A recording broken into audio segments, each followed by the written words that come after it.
একদম ঠিক ধরেছেন। আজ আমি আচার তৈরি করছি, তবে এটা কোনো জলপাই বা আমের আচার নয়, এটা হচ্ছে মাংসের আচার।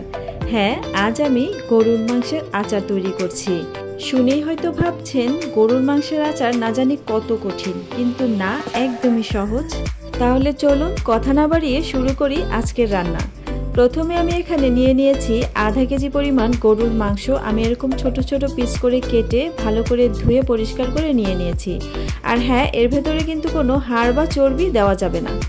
আর এর ভেতরে দিয়ে দিচ্ছি 1 চা চামচ পরিমাণ আদা বাটা ও রসুন বাটা, আর দিয়ে দিয়েছি পরিমাণ মতো লবণ। এখন দিয়ে দিচ্ছি হলুদ গুঁড়া 1 চা চামচ, মরিচ গুঁড়া 1 চা চামচ, আর দিয়ে দিচ্ছি ধনে ও জিরা একসঙ্গে গুঁড়ো করা 1.5 চা চামচের মতো। আর এখন দিয়ে দিচ্ছি 1 কাপ পরিমাণ পানি। তো এই সব কিছু আমি খুব ভালোভাবে মিশিয়ে মাংসটাকে রান্না করব। তো আমি ঢাকনা দিয়ে ঢেকে চুলার আঁচ মিডিয়ামে রেখে মাংসটাকে সিদ্ধ করে নিচ্ছি। তো আমার এই মাংসটা আবারও একটু নেড়ে চেড়ে দিচ্ছি। আর দেখুন, এই পর্যায়ে আমাদের মাংসের পানি কিন্তু পুরোটাই শুকিয়ে গিয়েছে আর মাংস খুব ভালোভাবে সিদ্ধ হয়ে গিয়েছে। তো মাংসগুলো যখন ঠান্ডা হয়ে গিয়েছে তখন আমি এরকম একটা বাটির ভেতরে নিয়ে নিয়েছি আর মাংসগুলোকে এরকম একটু হাত দিয়ে ছাড়িয়ে নিচ্ছি।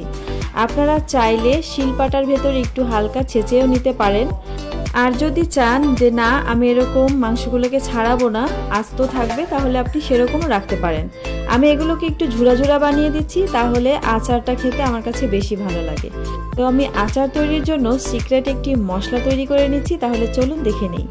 তো প্রথমে আমি এখানে 3 চা চামচের মতো পাঁচফোড়ন দিয়ে দিয়েছি, আর দিয়েছি গোটা ধনে 1 চা চামচ, গোটা জিরা 1 চা চামচ, আর দিয়েছি 3টা এলাচ, আর এখন দিয়ে দিচ্ছি 3টা শুকনা মরিচ। তো এই সব কিছু আমি খুব ভালোভাবে টেলে নিব। তো যখন খুব সুন্দর একটা ফ্লেভার চলে আসবে তখন আমরা এই মশলাটাকে নামিয়ে গুঁড়ো করে নিব। তবে এখানে অবশ্যই খেয়াল রাখতে হবে মশলাটা যেন কোনো ক্রমে পুড়ে না যায়।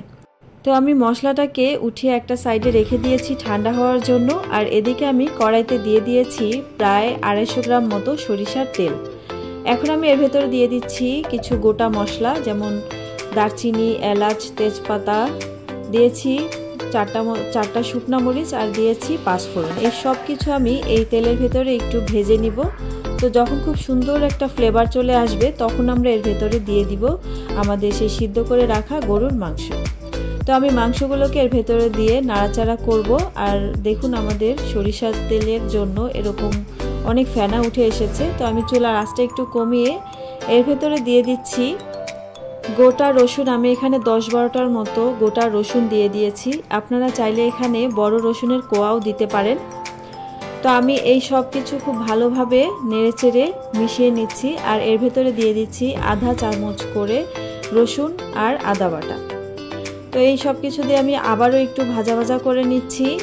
চুলার আঁচটা এই পর্যায়ে মিডিয়াম থাকবে। অবশ্যই দেখবেন চুলার আঁচটা মিডিয়াম টু লোতে থাকবে, কারণ হাই থাকলে আমাদের এখানে যে মশলা দেওয়া হয়েছে সেগুলো পুড়ে যেতে পারে। তো আমি এখানে আধা চা চামচ করে হলুদ গুঁড়া আর মরিচ গুঁড়াও দিয়ে দিলাম। তো এই সব কিছু আমি আবারও ভালো করে মিশিয়ে নিচ্ছি। এই পর্যায়ে আমাদের চুলার আঁচ মিডিয়ামে রেখে আস্তে আস্তে নেড়ে চেড়ে এই আচারটাকে তৈরি করতে হবে। তো আমাদের যেহেতু আচারটা তো একটু টকটক হলে খেতে ভালো লাগে, তো যার জন্য আমি এতে কিছু তেঁতুলের কাঠ দিয়ে দিচ্ছি। আমি এখানে হাফ কাপের মতো তেঁতুলের কাঠ দিয়ে দিয়েছি। আপনারা এখানে কম বেশি করে দিতে পারেন। আর স্বাদের ব্যালেন্সের জন্য আমি এখানে একটু দিয়ে দিচ্ছি চিনি, 1 চা চামচের মতো চিনি, আর সামান্য একটু পরিমাণে লবণ দিয়ে দিলাম। তো আচারের প্রায় সব ধরনের মশলা দেওয়াই আমাদের হয়ে গিয়েছে। তো আমি এখন চুলার আঁচ মিডিয়ামে রেখে এরকম নাড়াচাড়া করতে থাকবো যতক্ষণ এই মাংসের কালারটা চেঞ্জ না হচ্ছে। এর ভেতরে আমি এখন দিয়ে দিচ্ছি আমার সেই টেলে রাখা সিক্রেট মশলাটা। আমি এখানে 2 চা চামচের মতো দিয়েছি। আচারের মধ্যে অবশ্যই এই মশলাটা দেওয়ার চেষ্টা করবেন, তাহলে দেখবেন আপনাদের আচারের স্বাদ বহু গুণ বেড়ে গিয়েছে। তো আমাদের আচারটা একদমই হয়ে গিয়েছে। উঠানোর আগে আমি এর ভেতরে কিছু টালা জিরার গুঁড়া ছড়িয়ে দিচ্ছি।